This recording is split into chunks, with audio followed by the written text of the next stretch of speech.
जनता युवा मोर्चा उत्तर प्रदेश के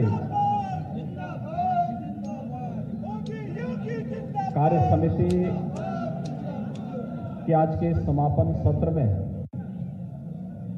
मंच पर उपस्थित भारतीय जनता पार्टी के प्रदेश के महामंत्री माननीय विधायक श्री पंकज सिंह जी,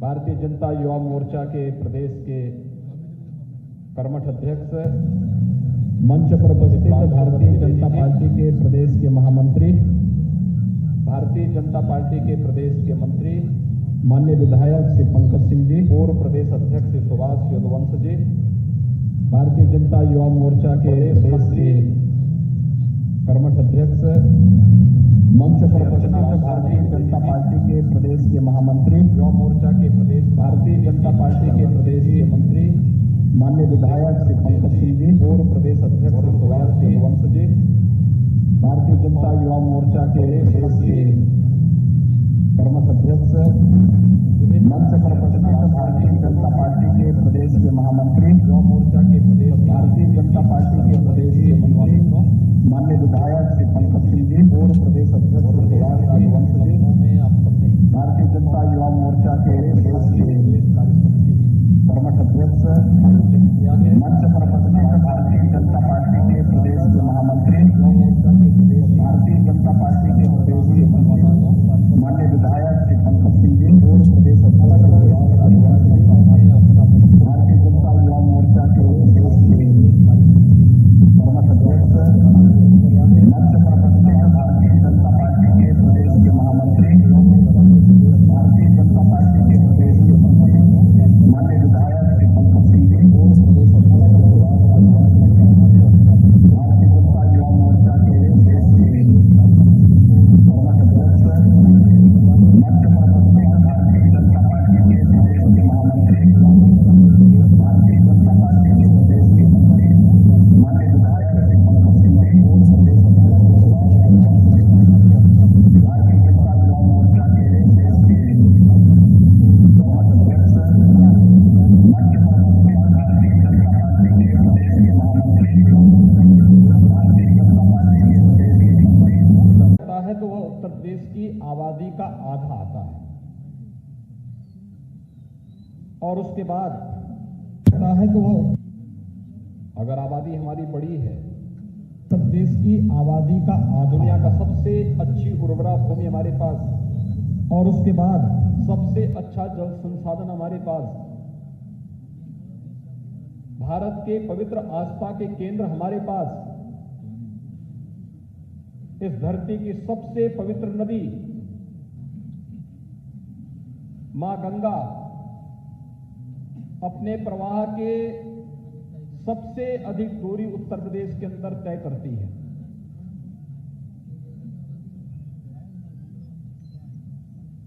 मर्यादा पुरुषोत्तम भगवान श्री राम की पावन जन्मस्थली उत्तर प्रदेश, भगवान श्री कृष्ण की पावन जन्मस्थली उत्तर प्रदेश, बाबा विश्वनाथ का धाम उत्तर प्रदेश, मां विंध्यवासिनी का पावन धाम उत्तर प्रदेश, भगवान बुद्ध का पावन धाम उत्तर प्रदेश, सब कुछ तो उत्तर प्रदेश में है।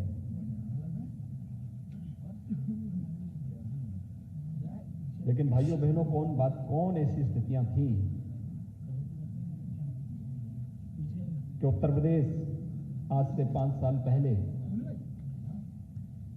आप जैसे युवाओं के सामने पहचान का संकट खड़ा कर दिया था।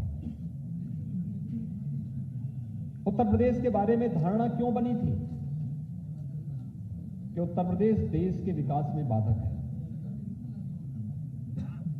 उत्तर प्रदेश के बारे में ये बातें क्यों देश और दुनिया में कही जाती थी कि उत्तर प्रदेश तो दंगा प्रदेश है।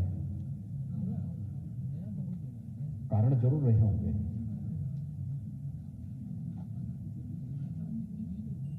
और मुझे लगता है कि आप जैसे युवाओं को उन कारणों में जाना होगा। महात्मा बुद्ध ने एक बात कही थी। उन्होंने कहा दुख है, यह हमें स्वीकार करना होगा, और दुख का कारण भी है, यानी उसकी दूसरी सीढ़ी। पहले बीमारी को स्वीकार करना, फिर उसके कारणों में जाना, और फिर उसके निवारण के उपाय की ओर अग्रसर होना। जब हम दुख को ही स्वीकार नहीं करेंगे, चुनौतियों को ही स्वीकार नहीं करेंगे, तो उसके कारण में भी नहीं जा पाएंगे। और जब उसके कारण को भी नहीं पहचानेंगे, तो भाइयों उसके निवारण के भी कोई ठोस उपाय नहीं दे पाएंगे। और तब बुद्ध ने कहा था, अपदीपो भव।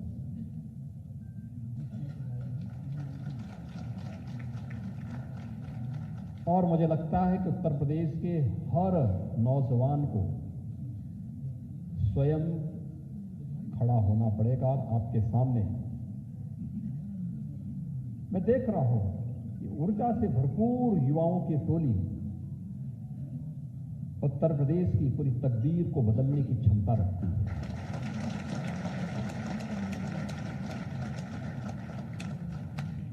आखिर यही उत्तर प्रदेश है। आज से 5 साल पहले आप सभी लोग देश के किसी कोने में जाते थे, लोग हेत इससे देखते थे, और आज आप देश के अंदर कहीं जाइए, हर व्यक्ति उत्तर प्रदेश के नाम पे आपको सम्मान देता है।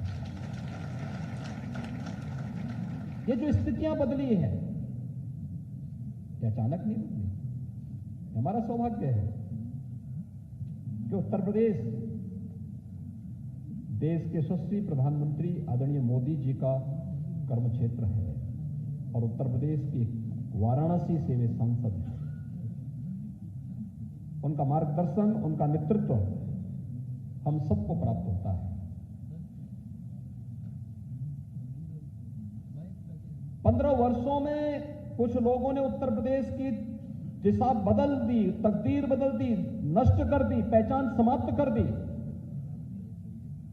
लेकिन भारतीय जनता पार्टी के नेतृत्व की सरकार ने मात्र 4.5 वर्ष के अंदर उत्तर प्रदेश को फिर से उसके गौरव को दिलाने की ओर अग्रसर करके उसको अपनी उसकी पहचान दिलाने का कार्य किया है। और ये स्थितियां अचानक नहीं आई। जब नेतृत्व के प्रति एक निष्ठा होती है, यशस्वी मार्गदर्शन होता है, और अक्सर से उसका पालन करते हुए जब एक एक कार्यकर्ता लगता है, तब ये परिणाम सामने आते हैं। भाइयों बहनों, ये वही उत्तर प्रदेश है। आप में से बहुत सारे नौजवान होंगे 2017 के पहले जिसके दर्जन भर कस्बों में शिकायतें मिलती थी कि यहां से पलायन हो रहा है। वो कैराना हो, कांधला हो, और इस प्रकार के पश्चिमी उत्तर प्रदेश के 1 दर्जन ऐसे कस्बे थे। आज कभी वहां जाने का अवसर प्राप्त हो तो देखिए कि आज से 50 वर्ष पहले जितनी आबादी वहां पर पहले थी, बहुसंख्यक समाज की आबादी फिर से वहां आकर के बस गई है। सरकार का संदेश होता है, और संदेश सबके सामने था।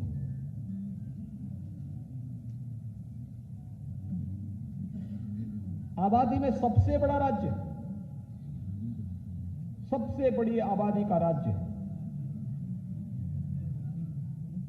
हम लोग देश के अंदर जाते थे, दुनिया के अंदर जाते थे, या दूसरे देशों के एम्बेसडर्स आते थे मिलने के लिए, उनसे बातचीत होती थी। उत्तर प्रदेश का परिचय हम लोगों को देना होता था तो हम लोग कहते थे कि आबादी में हम देश के नंबर 1 के राज्य हैं। लेकिन जब अर्थव्यवस्था की बात होती थी, हम कहते थे, संकोच होते था हम लोगों को कहने में कि नहीं, हम उत्तर प्रदेश में देश की 6ठी अर्थव्यवस्था है। यानी हमारा नंबर 6ठे स्थान पर आता था।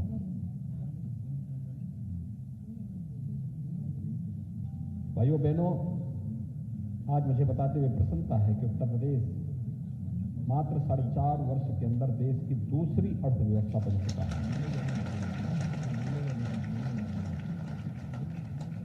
उत्तर प्रदेश ने 4.5 वर्ष के अंदर ही इस दूरी को तय किया कि कोई मैं अपने पास से लेके नहीं आया।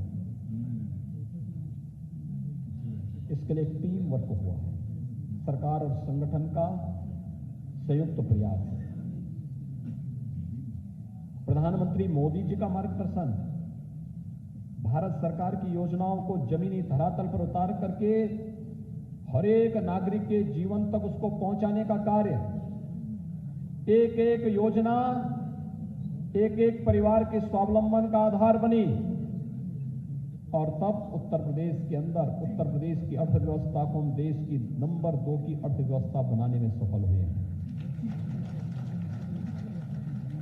ये वही उत्तर प्रदेश है जहां कोई निवेश नहीं करना चाहता था। निवेश की स्थिति उत्तर प्रदेश के अंदर क्या थी? देश के अंदर 36 राज्य हैं। इन 36 राज्यों में स्वाभाविक रूप से देश का या दुनिया का कोई निवेशक होगा तो टॉप के 3 ऐसे राज्य चुनेगा जिनमें सबसे अच्छी स्थिति होगी निवेश करने की, यानी व्यवसाय की सुगमता, ईज ऑफ डूइंग बिजनेस। जहां उस प्रकार के माहौल होंगे वहां पर वह व्यवसाय करेगा, क्योंकि कोई अपनी पूंजी को फंसाने के लिए बिजनेस नहीं करता और अपनी सुरक्षा को दांव पे रख करके कोई पूंजी निवेश नहीं करेगा। हम लोगों ने उस प्रकार की पॉलिसी बनाई है। पिक एंड चूज हम लोगों ने भी नहीं किया, हमने पॉलिसी बनाई, रिफॉर्म किए।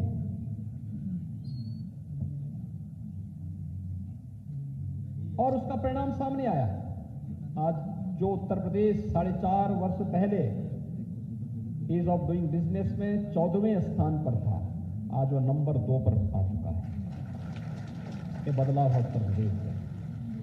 और भाइयों बहनों, प्रति व्यक्ति आय उत्तर प्रदेश की, यह देश जब आजाद हुआ था तब उत्तर प्रदेश की एवरेज आय, प्रति व्यक्ति आय राष्ट्रीय औसत के बराबर थी। आज जब 2016 में उत्तर प्रदेश की प्रति व्यक्ति आय देखी थी तो यह देखा गया कि यह देश की प्रति व्यक्ति आय की 1/3 रह गई है। यहां आबादी बढ़ रही थी लेकिन आय घट रही थी। और पिछले 4.5 वर्ष के अंदर जो प्रयास प्रारंभ हुए हैं उसका परिणाम है कि उत्तर प्रदेश में प्रति व्यक्ति आय लगभग दुगने के बराबर पहुंच गई है। और अगले 6 वर्ष अत्यंत महत्वपूर्ण होने जा रहे हैं उत्तर प्रदेश के लिए, क्योंकि अगले 6 वर्ष के अंदर उत्तर प्रदेश की अर्थव्यवस्था को देश की नंबर 1 की अर्थव्यवस्था के रूप में स्थापित करना है। अगर आबादी नंबर 1 की है तो फिर उत्तर प्रदेश की अर्थव्यवस्था भी नंबर 1 की होगी।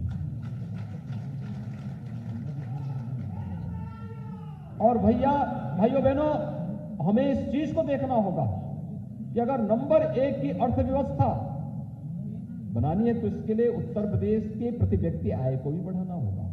ये नेशनल एवरेज के बराबर आ जाए, राष्ट्रीय औसत के बराबर आए। और इसके लिए और प्रयास, ईज ऑफ लिविंग यानी जीवन की सुगमता के लक्ष्य को प्राप्त करने में उत्तर प्रदेश की स्थिति क्या थी? 2017 के पहले उत्तर प्रदेश या तो 36वें स्थान पर होता था, या 30वें स्थान पर होता था, या 27वें स्थान पर होता था, या 23वें स्थान पर, या 20वें, या बहुत है तो 15वें तक। 15 से नीचे उत्तर प्रदेश ने कभी नहीं रहा। यानी अगर देश के अंदर रैंकिंग होती थी कि टॉप 3 राज्य कौन है, उत्तर प्रदेश कहीं नहीं होता था। और आज देश की 44 ऐसी महत्वपूर्ण योजनाओं में जो एक एक नागरिक के जीवन में परिवर्तन लाती है, उसमें उत्तर प्रदेश नंबर 1 पर है।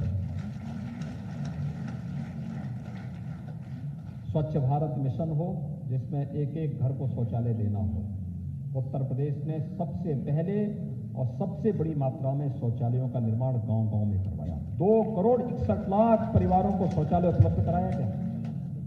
और मान करिए 2,61,00,000 का मतलब 10 करोड़ लोग सीधे सीधे जुड़े हैं उससे। 10 करोड़ की आबादी जुड़ी है। प्रधानमंत्री आवास योजना 42 लाख परिवारों को अब तक एक एक आवास उपलब्ध हो चुका है। 42 लाख का मतलब अनुमान कर सकते हैं कि 42 लाख का मतलब सीधे सीधे हम लोग 2 करोड़ लोगों को जीवन की सुगमता के लिए, सिर ढकने के लिए आवास की सुविधा उपलब्ध करवाए हैं।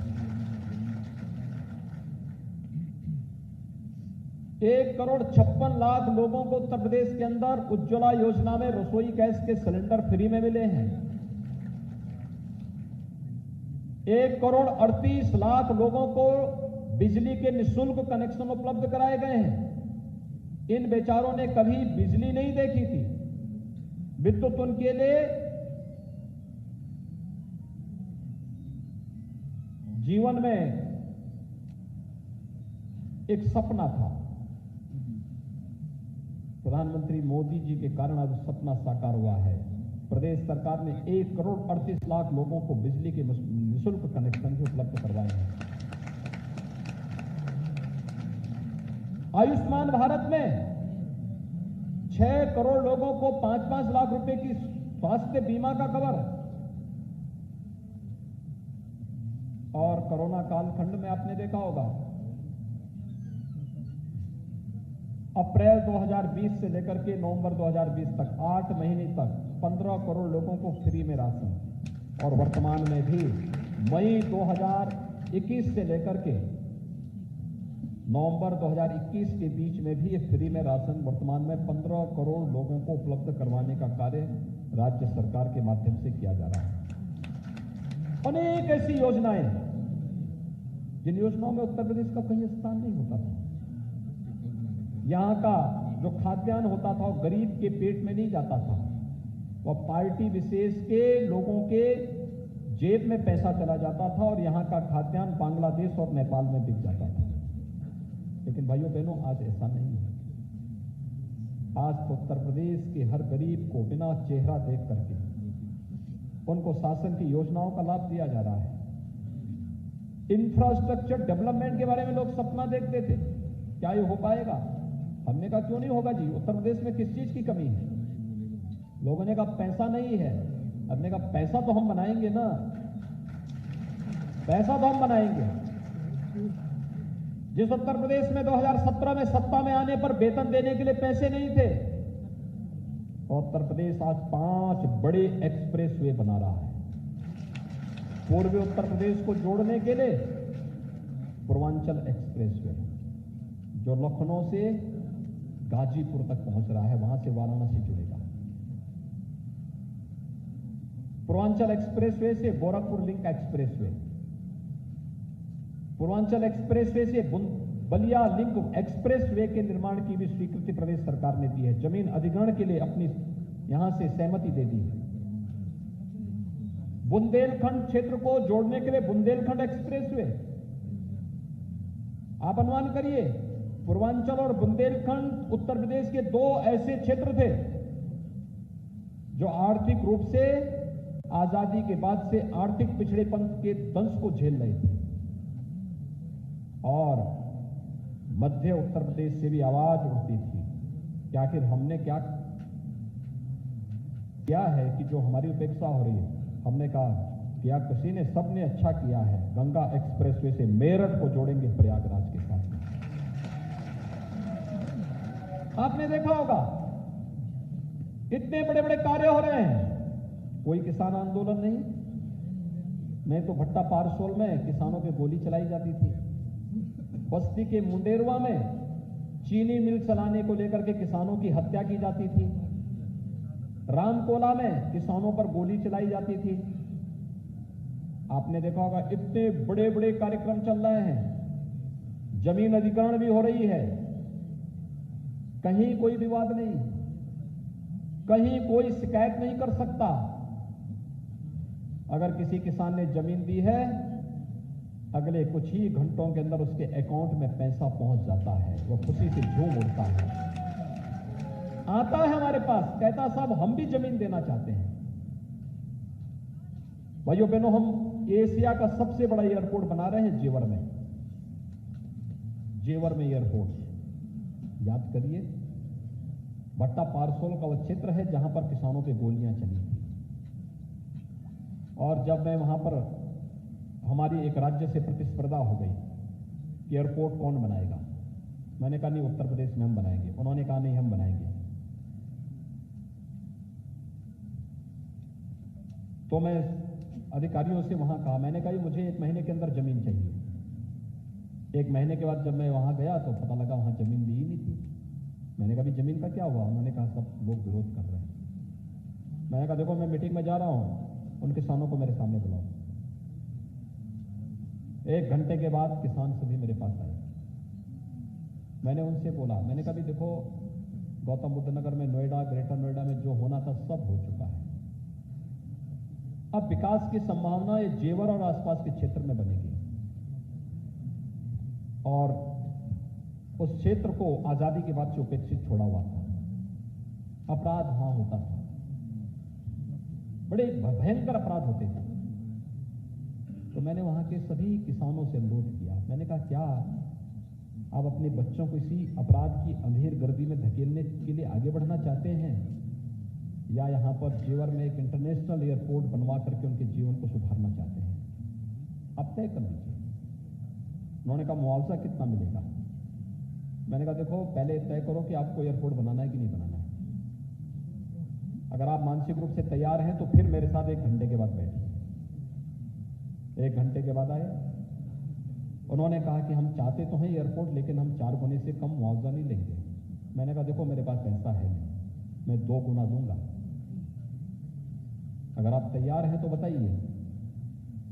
उन्होंने कहा और समय दीजिए। मैंने कहा 1 घंटे के बाद फिर बात करूंगा। और भाइयों बहनों, 1 घंटे के बाद उन्होंने फिर मुझसे समय लिया। 1 महीने के बाद वही सभी किसान यहां लखनऊ में आए। उन्होंने कहा था हमने अपनी पूरी जमीन रजिस्ट्री कर दी है, एयरपोर्ट हमारे यहीं बनना चाहिए। और आज दुनिया की सबसे बड़ी कंपनी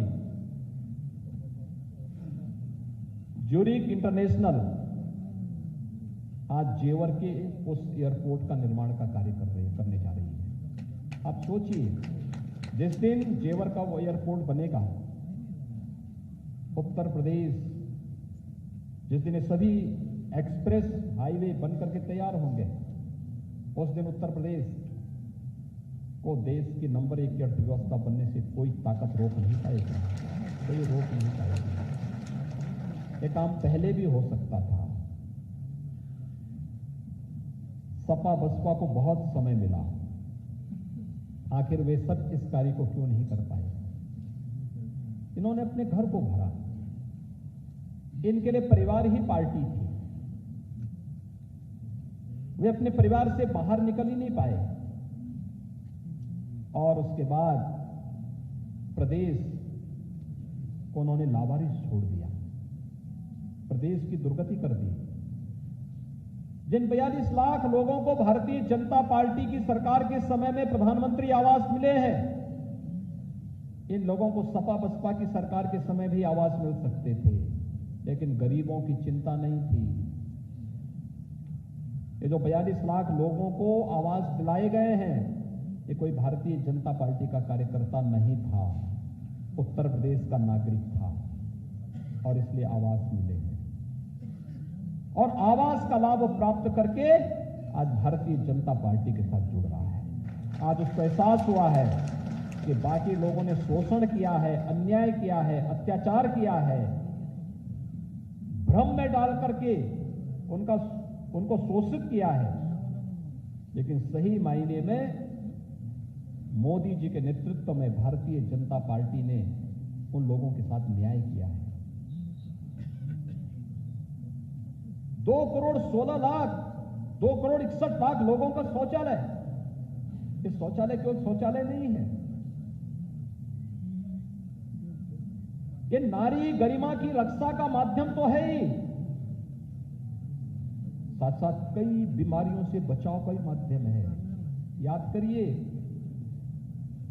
पूर्वी उत्तर प्रदेश से गोरखपुर, बस्ती, देवीपाटन कमिश्नरी से जो नौजवान यहां पर आए होंगे, इनके यहां एक बीमारी हुआ करती थी, इंसेफ्लाइटिस की, मस्तिष्क ज्वर की। और इसी महीनों में 15 जुलाई से लेकर के 15 नवंबर के बीच में 1,500 से 2,000 बच्चों की मौत होती थी इस बीमारी से। 1,500 से 2,000 बच्चों की मौत। और 1977 से लेकर के 2017-18 तक मौत का सिलसिला ऐसे जारी रहा। आखिर क्या कर रही थी कांग्रेस, क्या कर रही थी सपा, क्या कर रही थी बसपा? मरने वाले बच्चे 90% बच्चे या तो अल्पसंख्यक समुदाय के थे या फिर मलिन बस्तियों के थे, लेकिन कोई पुरसा हल नहीं। और भाइयों बहनों,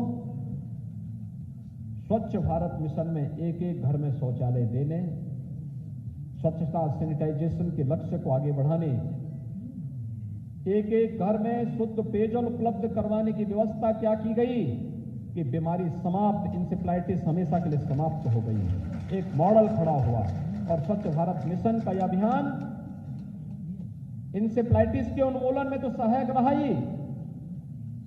सबसे बड़ी आबादी का राज्य अगर कोरोना का सबसे अच्छा प्रबंधन किया है तो भाइयों बहनों, उसके पीछे भी यही कारण है, वही प्रबंधन जो हम लोगों ने इंसेफ्लाइटिस के उन्मूलन में वही है। करने की इच्छा शक्ति होनी चाहिए। ये वही प्रदेश है जहां हर दूसरे तीसरे दिन एक दंगा होता था। कौन ऐसा जनपद है जहां दंगे न हुए? जब भी कोई पर्व और त्योहार आता था, एक दंगा खड़ा हो जाता था। हम पर्व और त्योहार शांतिपूर्ण तरीके से नहीं मना पाते थे, कर्फ्यू लग जाता था, या अगर दंगा नहीं है तो प्रशासन उसको रोकता था। आप होली नहीं मनाएंगे, 12 बजे सायरन बजेगा। आप दीपावली के समय 10 बजे के बाद आतिशबाजी नहीं करेंगे तो प्रशासन का सायरन बज जाता था।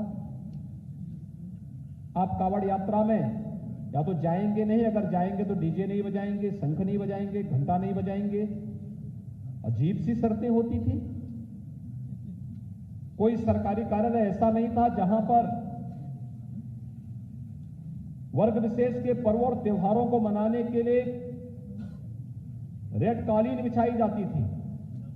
लेकिन जब भी हिंदू पर्व और त्योहार आते थे उसको प्रतिबंधित कर दिया जाता था।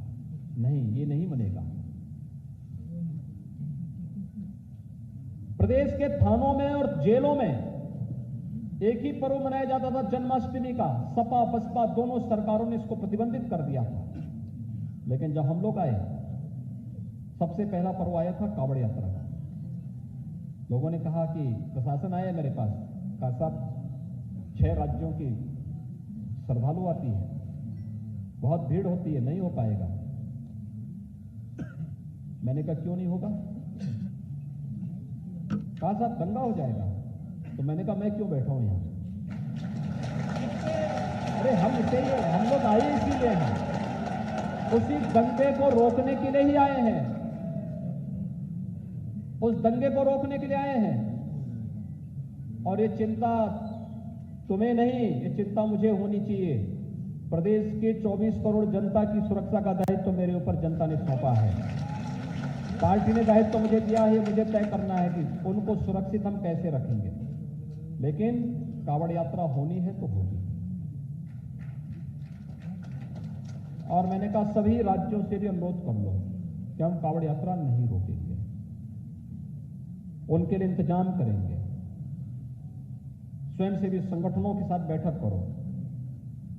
और एक कावड़ यात्रा चाहे गाजियाबाद से हरिद्वार के बीच की हो, बस अयोध्या से बस्ती के बीच हो, प्रयागराज से वाराणसी के बीच में हो, या बरेली से निकलने वाली कावड़ यात्रा हो, या लखनऊ से महादेवा की यात्रा हो, जितनी भी यात्राएं हैं, मैंने कहा स्वयंसेवी संगठनों से बातचीत करो व्यापारिक संगठनों के साथ भी संवाद बनाओ और अच्छा होगा जगह जगह उनके लिए भंडारे की व्यवस्था करो, गर्म पानी की व्यवस्था करो, आराम की व्यवस्था करो और निगरानी के साथ साथ पुष्प वर्षा भी सरकारी हेलीकॉप्टर से करो। ये मैं दे रहा हूं, आप इसका उपयोग करें।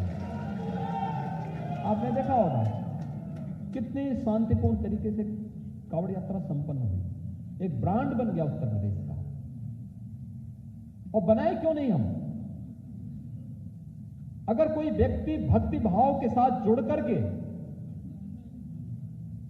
अपनी आस्था को आगे बढ़ाने का कार्य कर रहा है, हम उसमें बाधक क्यों बनेंगे? वह कानून को मान रहा है, कानून के अनुसार आचरण कर रहा है। आपने देखा होगा दीपावली के पहले अयोध्या का दीपोत्सव नहीं होता था। अयोध्या को लोग भुला सा गए थे। अयोध्या का नाम लेने में भी लोग डरते थे। हमने प्रशासन से कहा, मैंने कहा एक तो बताओ कि अयोध्या में आखिर क्यों नहीं हो सकता है? कहा साहब लोग बहुत सारी टिप्पणी करेंगे। मैंने कहा देखो टिप्पणी करने वालों को करने दो, हम नहीं करेंगे तब भी टिप्पणी होगी, हम चुप बैठेंगे तब भी टिप्पणी होगी। तो मैंने कहा वहां भव्य दीपोत्सव का कार्यक्रम होना चाहिए। दीपावली के आयोजन को अयोध्या के साथ जोड़ दो और हम लोग रहेंगे, मैं भी रहूंगा। मैं राज्यपाल महोदय से भी अनुरोध करूंगा, अपने सभी जितने भी मेरे साथ मंत्रिमंडल के सहयोगी इन सबसे मैं अनुरोध करूंगा, हम दीपावली के दिन अयोध्या में रहकर के इस आयोजन को मनाएंगे और पूरे देश को वहां से शुभकामना भेजेंगे।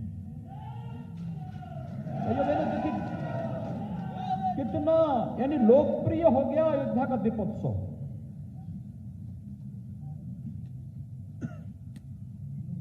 काशी का देव दीपावली, बरसाना का रंगोत्सव, एक एक आयोजन जुड़ते गए और जुड़ते ही नहीं गए। इसके बाद तो उत्तर प्रदेश जो स्पिरिचुअल टूरिज्म में उत्तर प्रदेश तीसरे नंबर पर था, आज नंबर 1 पर आ गया है। प्रयागराज कुंभ ने उसको उतनी ऊंचाई दे दी, किसी के लिए भी वहां तक छूना बहुत चुनौती होगा। प्रयागराज कुंभ, कुंभ का मतलब क्या होता था? भगदड़, अव्यवस्था, गंदगी। प्रयागराज कुंभ ने मानक तय किए स्वच्छता का, सुव्यवस्था का और सुरक्षा का। 24 करोड़ श्रद्धालु आए थे वहां 45 दिनों में, और 45 दिनों के उस आयोजन ने सबके सामने एक उदाहरण प्रस्तुत किया कि बड़ा सा बड़ा आयोजन, दुनिया का सबसे बड़ा आयोजन होता है कुंभ, और प्रयागराज कुंभ ने वो मानक दुनिया के सामने प्रस्तुत किया। हम सफल इसलिए हैं क्योंकि हमें हर एक उस अवसर पर प्रधानमंत्री मोदी जी का मार्गदर्शन प्राप्त होता है। हम सफल इसलिए हैं कि मोदी जी का मार्गदर्शन है, संगठन का सहयोग है, एक टीम वर्क से जब कार्यक्रम को जमीनी धरातल पर उतारा जाता है तो सफलता कई गुना आगे बढ़ती हुई दिखाई देती है। और भाइयों बहनों, आज वही हम सबके सामने भी है।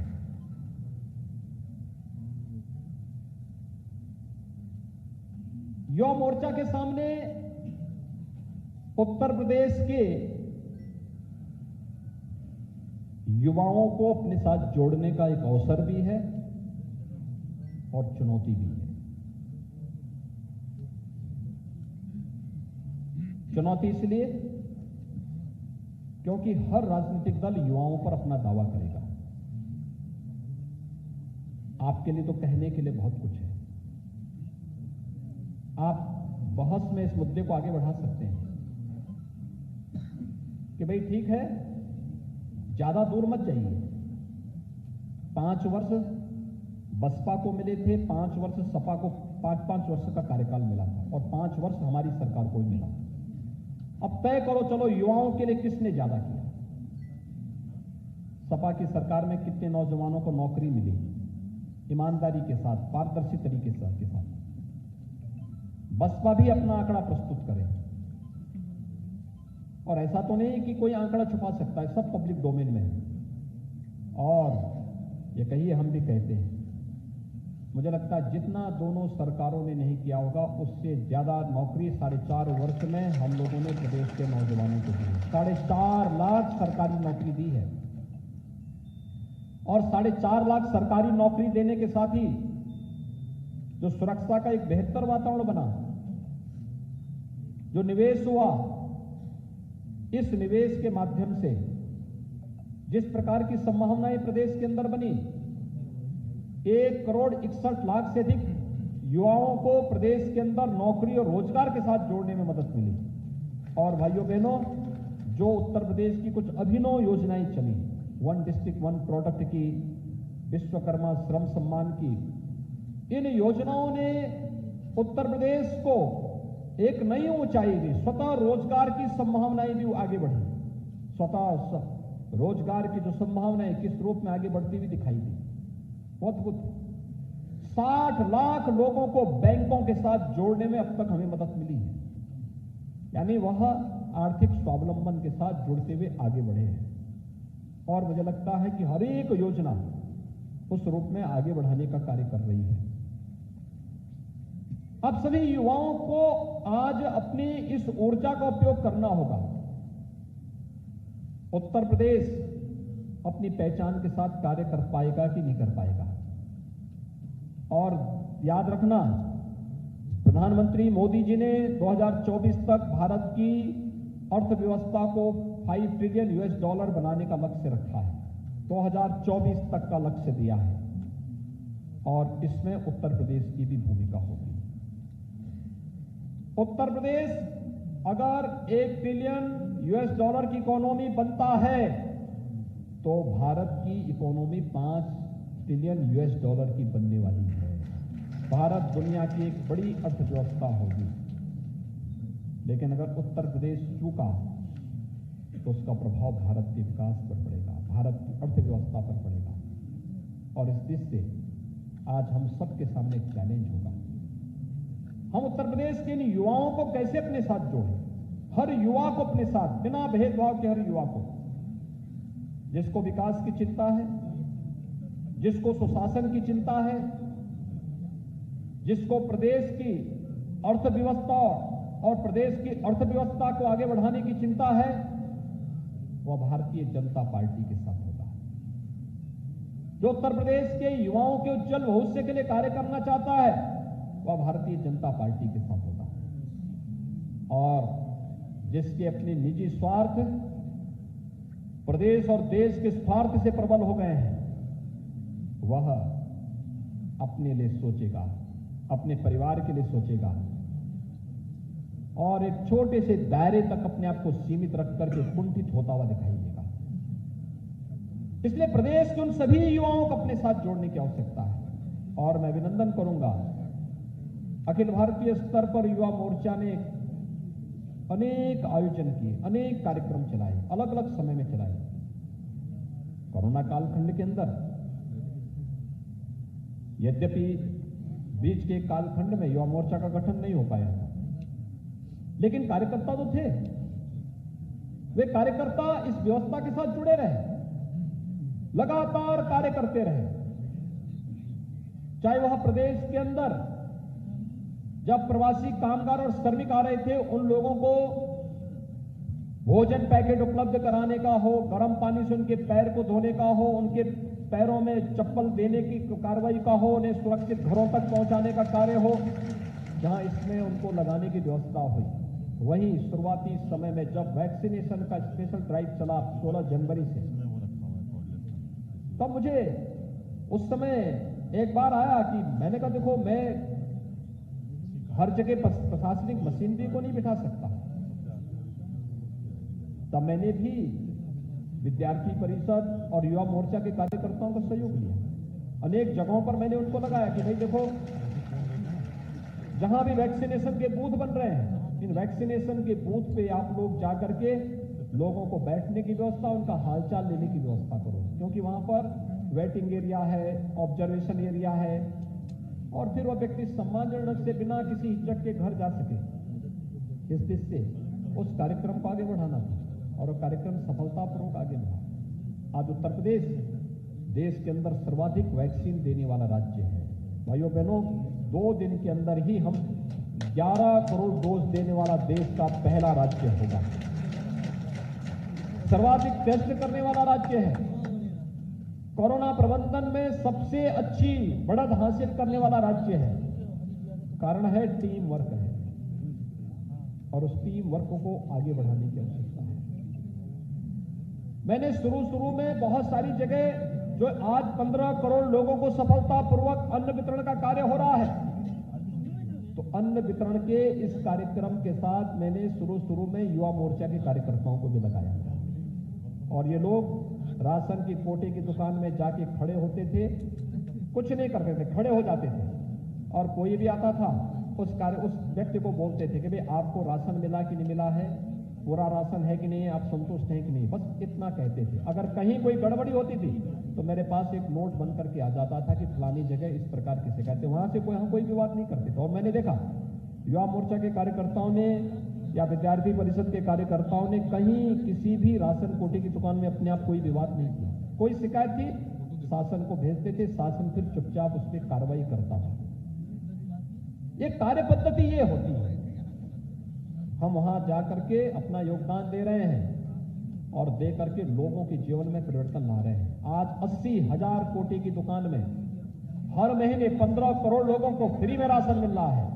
तो यह उस टीम वर्क का परिणाम है जो शुरुआती दौर में हम लोगों के लिए एक चुनौती थी और आज सफलतापूर्वक आगे बढ़ता हुआ दिखाई दे रहा है। ऐसे ब्लड डोनेशन का मुझे याद है बीच के कालखंड में पिछले जन्माष्टमी के पहले, ठीक पहले अचानक डेंगू ने अपना पांव फैलाना प्रारंभ किया। मैं जब फिरोजाबाद गया मैंने वहां देखा काफी मरीज है। मैंने कहा प्लेटलेट्स कैसे इनको दे रहे हैं, तो मुझे बताया गया कि साहब ब्लड की कमी पड़ रही है। तो मैंने कभी आप विधायकों से मैंने कहा युवा मोर्चा के कार्यकर्ताओं से बोलो ब्लड डोनेशन का काम करें। और मैं देख रहा था अगले दिन से और विधायक 100 कार्यकर्ताओं को लेकर के आए और ब्लड डोनेशन के कैंप लगने प्रारंभ हो गए। और केवल वहीं पे नहीं, हर एक जनपद में अब कार्य हो रहा। मैं गोरखपुर में गया, गोरखपुर के कार्यकर्ताओं ने भी वहां एक ब्लड डोनेशन का कैंप लगाया हुआ था। जिस भी जनपद में मैं जाता था कहीं ब्लड डोनेशन का कैंप लग रहा है, कहीं वैक्सीनेशन बूथ पर बुजुर्गों की मदद करने के लिए कार्यकर्ता खड़ा है, कहीं पर कोरोना कालखंड में प्रवासी कामगार और श्रमिकों को सुरक्षित उनके घरों तक भेजने के लिए कार्यकर्ता लगा हुआ है, कहीं बाढ़ पीड़ितों की मदद कर रहा है और कहीं अन्य प्रकार से सेवा के उस अभियान के साथ जुड़ा है जिसको भारतीय जनता पार्टी के माननीय राष्ट्रीय अध्यक्ष जी ने सेवा ही इस संगठन का एक संकल्प कोरोना कालखंड में सौंपा था। वह कार्यक्रम सफलतापूर्वक आगे बढ़ा और आज हम सबके सामने ये चैलेंज होगा 2022 तकदीर लिखेगा उत्तर प्रदेश के लिए। उत्तर प्रदेश आपने देखा होगा, यह उत्तर प्रदेश। आप में से बहुत सारे कार्यकर्ता राम जन्मभूमि आंदोलन के समय तो नहीं, लेकिन आंदोलन के बाद राम जन्मभूमि में मंदिर निर्माण को लेकर के बहुत बार कुछ हुआ होगा। आप में से बहुत सारे कार्यकर्ता छोटे रहे होंगे, आगे बढ़े होंगे, चंदा देने में अपना योगदान दे रहे होंगे। वहां पर विश्व हिंदू परिषद और संतों की टोली में इसके साथ सहभागी बने होंगे। लेकिन जब हम लोग बोलते थे कि रामलला हम आएंगे, मंदिर वहीं बनाएंगे, लोग हम पे टिप्पणी करते थे, कहते थे अरे आप लोग इसी प्रकार का नारा लगा के बहका रहे हैं, आखिर ये तो बताओ कि तिथि भी बताएंगे। तो लेकिन आज भारतीय जनता पार्टी की केंद्र में सरकार है, प्रदेश में सरकार है, हमने तिथि बताई नहीं बल्कि प्रधानमंत्री जी के कर कमलों से कार्य का शुभारंभ भी करा दिया। आम जनमानस को बताने की आवश्यकता है। अगर भारतीय जनता पार्टी नहीं होती तो क्या ये 500 वर्षों का जो एक कलंक था, क्या ये धुल पाता हम लोगों से?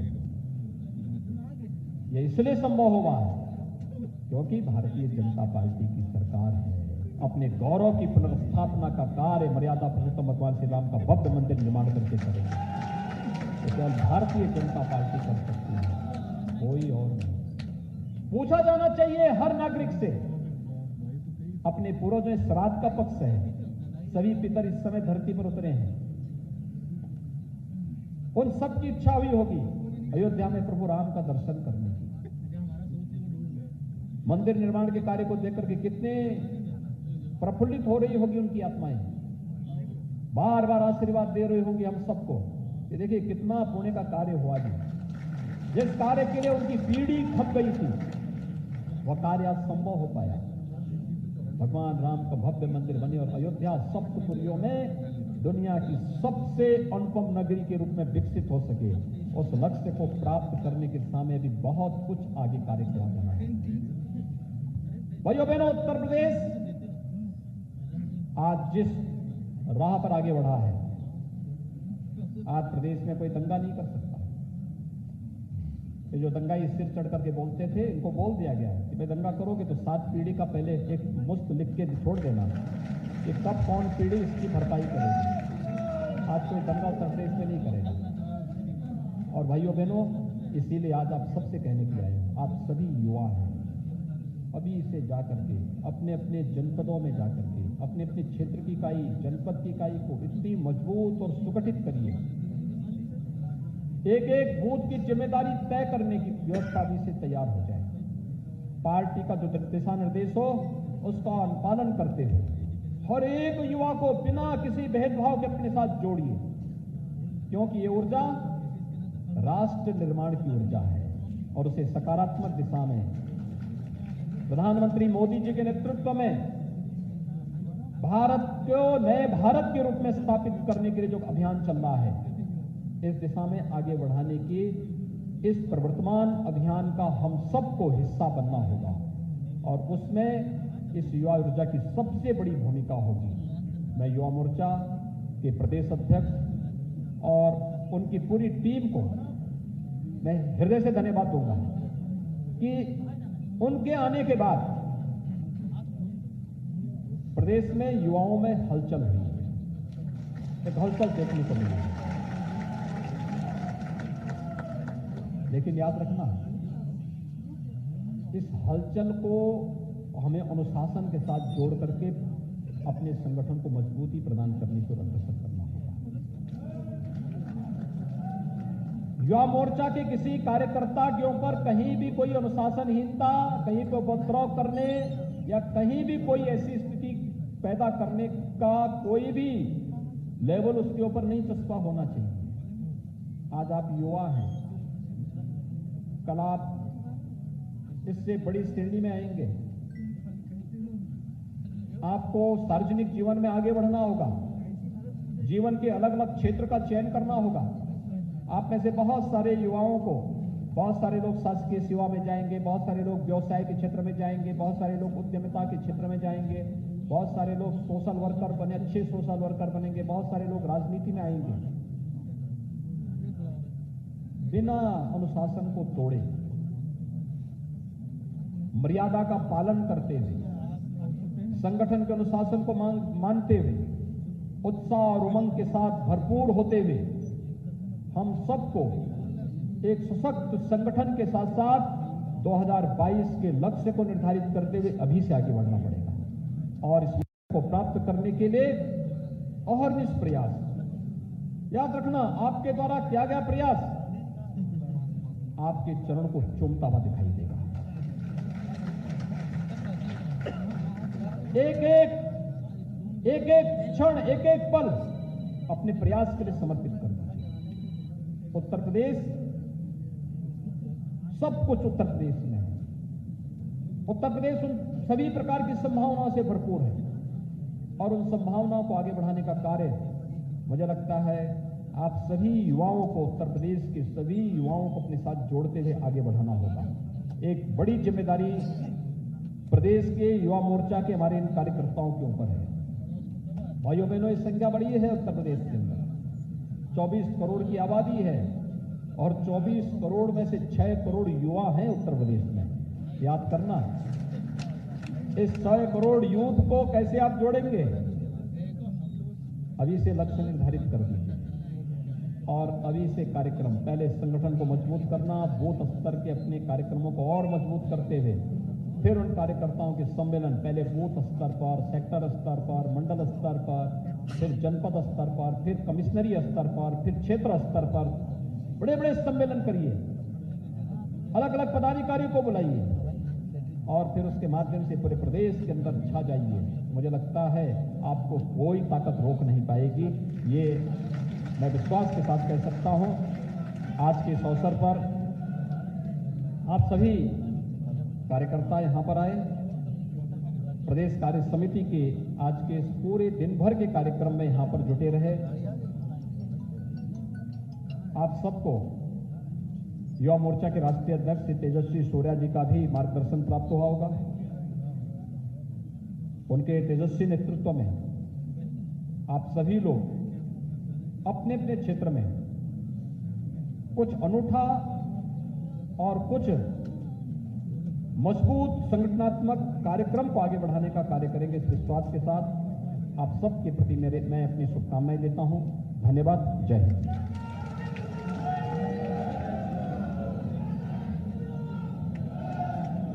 बहुत बहुत